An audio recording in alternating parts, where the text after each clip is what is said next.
Quando a atividade é sem resposta, uma vez no plural. Dá para ler? Não, quando é sem resposta, eles têm que mandar em outro lugar. Não responde no plural. Então, vocês estão vendo que é o livro? Estão vendo o livro, garotada?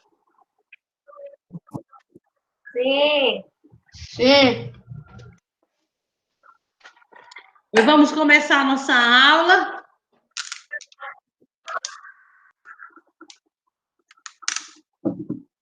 Estão no ponto?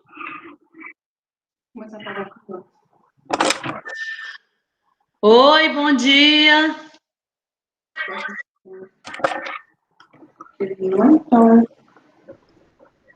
Bom dia, alunos. Eles estão escutando, né? Porque ele não quer responder. Vamos falar sobre o processo revolucionário. Esse processo revolucionário está dentro da Revolução Russa, que nós já estudamos um pouco. Já estudamos um pouco na sala, já estudamos um pouco no WhatsApp, e agora vamos terminar aqui na plataforma. Ok? O povo está vendo, tá melhor. Mas será que eu estou ouvindo?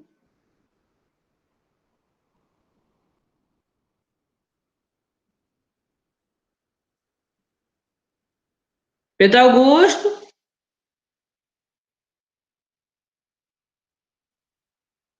Kelly?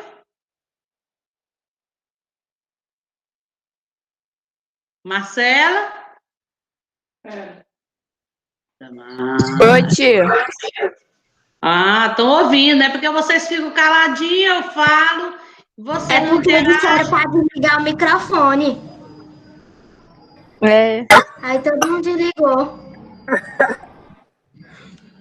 Pois é, então vamos começar.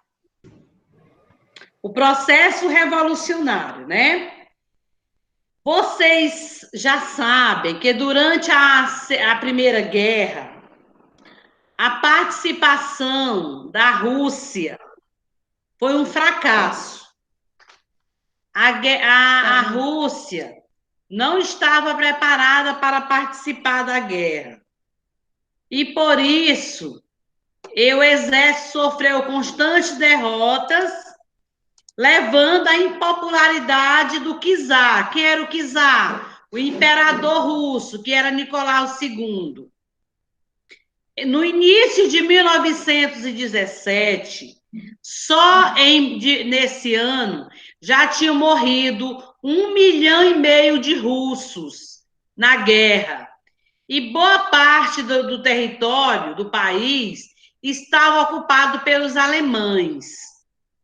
E no fronte, né, lá no campo de batalha, os exércitos estavam sem armas e sem suprimentos. Isso envolvia uma séria crise econômica, com crescente desabastecimento das cidades. E as dificuldades aumentaram quando a Finlândia, a Estônia e a Bessarábia e a rica região da Ucrânia proclamaram sua independência.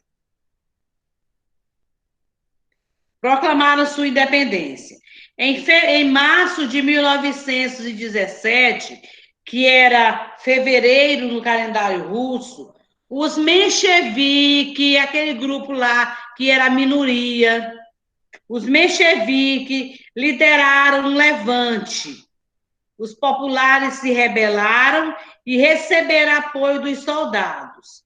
O czar, o imperador, vendo-se acuado, abdicou o trono, renunciou. Imediatamente foi instalado um governo provisório após a abdicação do czar, sob o comando do príncipe Lvov, que estabeleceu a República da Duna. No novo regime liberal, teve destaque a atuação do menchevique Kerensky. Roda bem aqui, Dama. Esse negócio subir, como é que sobe? Ah, subiu. Não, desceu. Vem cá. Subir esse... Subiu. Então, o governo estava a cargo agora desse príncipe Lvov, que era representante dos mencheviques. Esse novo governo, ele contrariou muito o povo russo, porque naquele momento, qual era o maior desejo do povo russo? Era que o presidente, o rei ou o príncipe tirasse o país da guerra. Eles estavam acabando, mas ele contrariou a vontade de todos e o país continuou na guerra. Mas se desgastou com as sucessivas derrotas militares.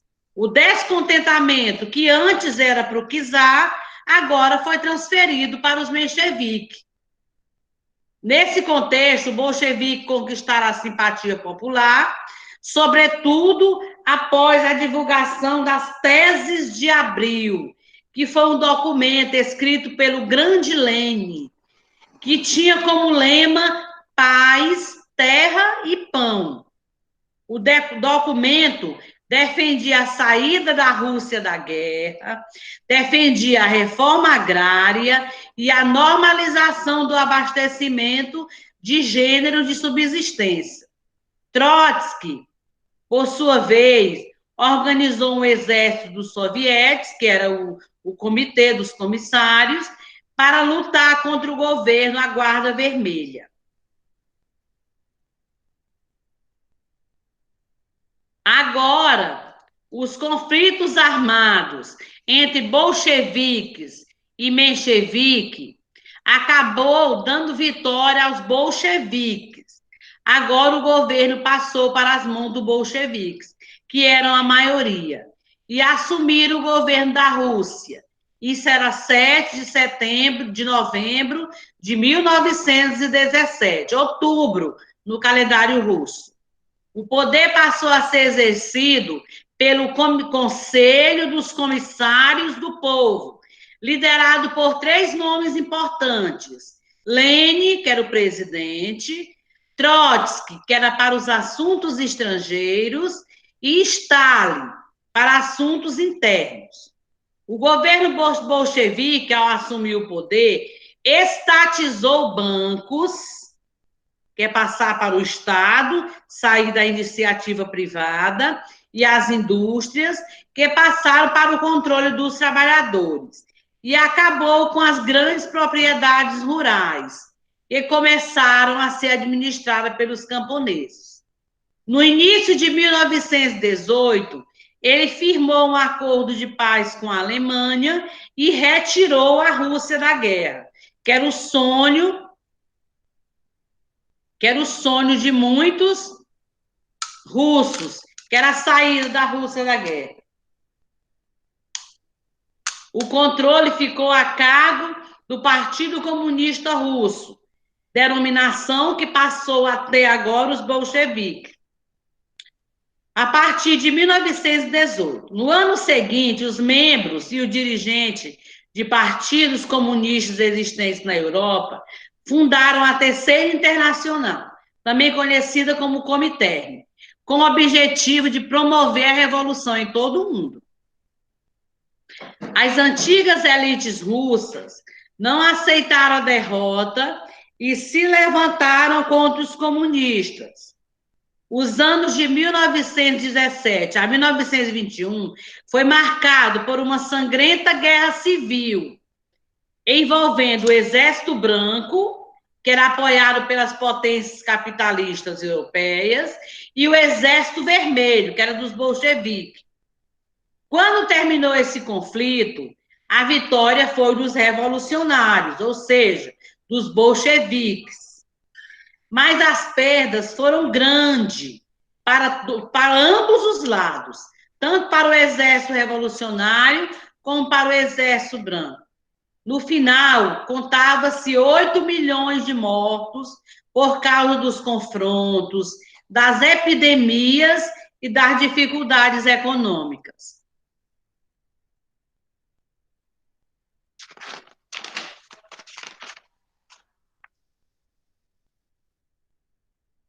Em 1921, para enfrentar a crise provocada pela guerra, pela Primeira Guerra, Lênin criou um plano econômico chamado de NEP.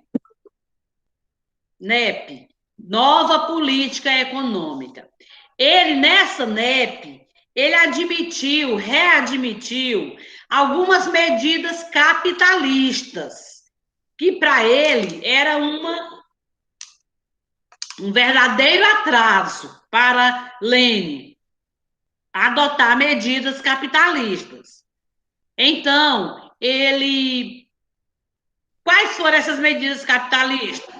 A produção privada de manufaturas, o pequeno comércio particular, a entrada de capitais estrangeiros e a venda da produção de camponeses, dos camponeses no mercado.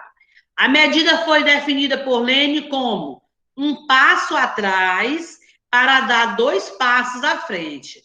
O passo atrás que ele chamava era adotar medidas capitalistas, que era contra a vontade dele. Ele só adotou porque foi a única saída que ele encontrou para tirar a Rússia do caos econômico em que ela se encontrava. Ela foi considerada um recuo provisório ao capitalismo para assegurar a consolidação do Estado socialista. Em 1922, diversos estados europeus e asiáticos do Império Czarista aderiram ao governo revolucionário russo, constituindo assim a União das Repúblicas Socialistas Soviéticas, que é a União Soviética. Em 1924, uma nova Constituição definiu a estrutura de poder. Ao antigo Conselho dos Comissários do Povo veio se somar o Soviete Supremo, formado por representantes dos sovietes rurais e urbanos de todas as repúblicas. Ela elaborava as leis e elegia um comitê executivo, presídium. O Soviete Supremo era supervisionado pelo Partido Comunista da União Soviética, que controlava, portanto, dominava toda a estrutura do poder. Aí vem aqui o nascimento do stalinismo. Vamos falar agora de Stalin. Em 1924, Lênin, que era um dos governantes, ou o principal governante, faleceu. Ficou no poder Trotsky e Stalin. Isso gerou uma disputa pelo poder. Quem ficaria governando a Rússia? Trotsky ou Stalin?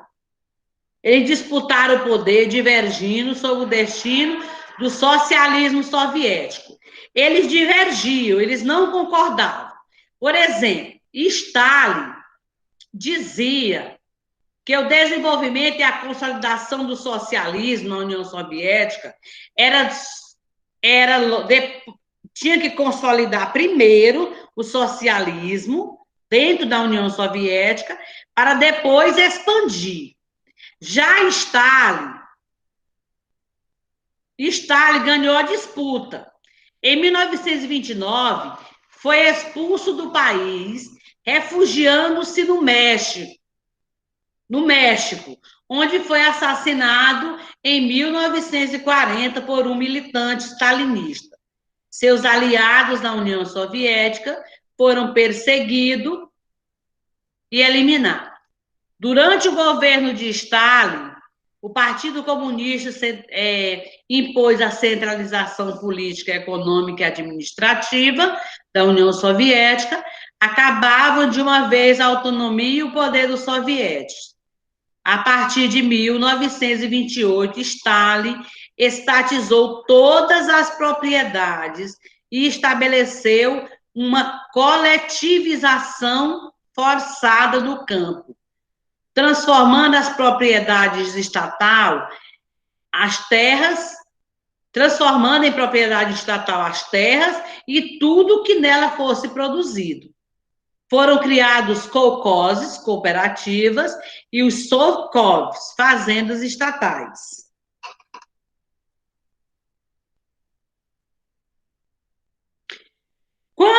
Stalin decretou essas medidas, camponeses de vários cantos da União Soviética resistiram, escondendo suas colheitas na floresta para não entregar para o Estado.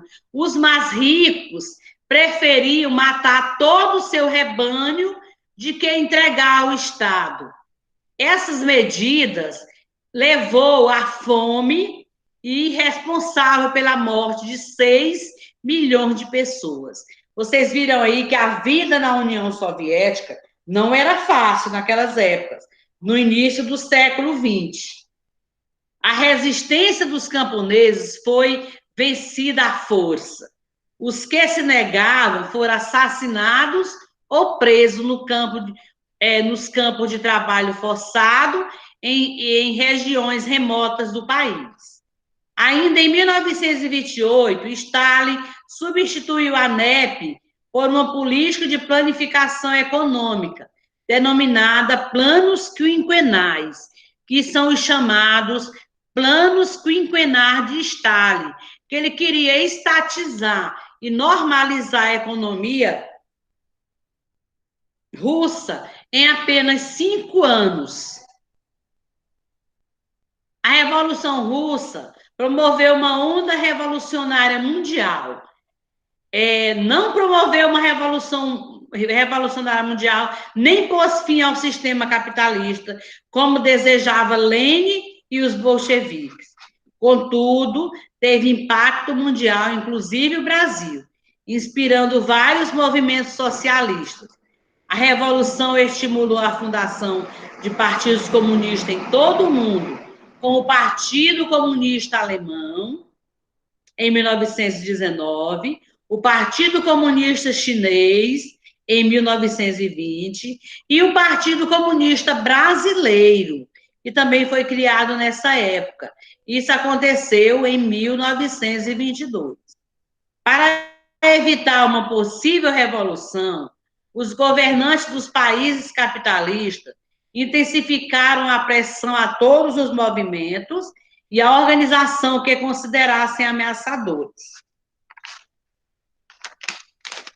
Então, gente, foi essa a Revolução Russa. Vocês têm alguma pergunta para fazer a respeito do conteúdo? Palavras que vocês não entenderam? Frases que vocês não entenderam? Pode perguntar, tá na hora.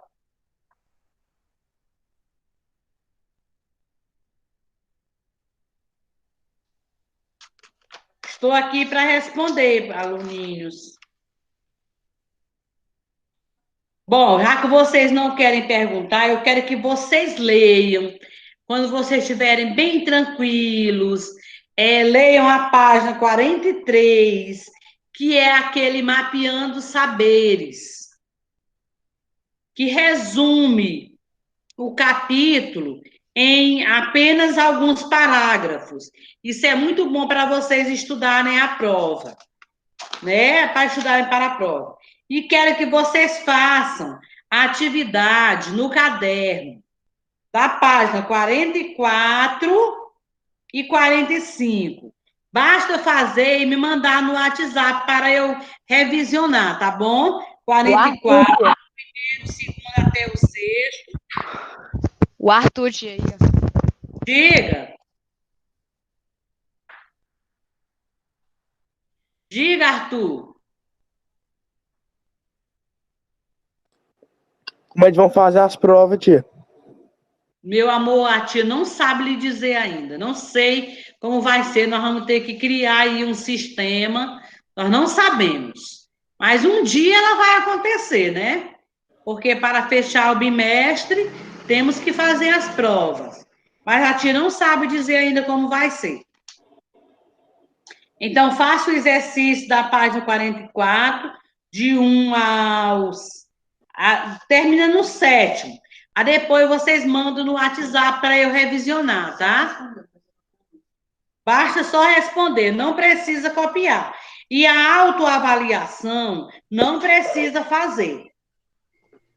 Só até o 7º. Tá bom? Tem alguma pergunta? Não. Vocês entenderam? Sim. Então, bom dia para vocês. Fiquem com Deus. A aula, logo mais, se vocês quiserem ouvir de novo, daqui a mais ou menos 1 hora, ela vai estar disponível na plataforma e vocês poderão revisionar, ver a aula quantas vezes vocês quiserem, tá? Tá bom. Bom dia. Fique com Deus.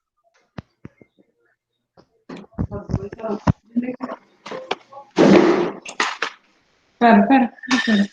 Pode sair mesmo. Interromper o compartilhamento de tela. Cadê? Sai daqui. Acabou a aula. É uma gravação.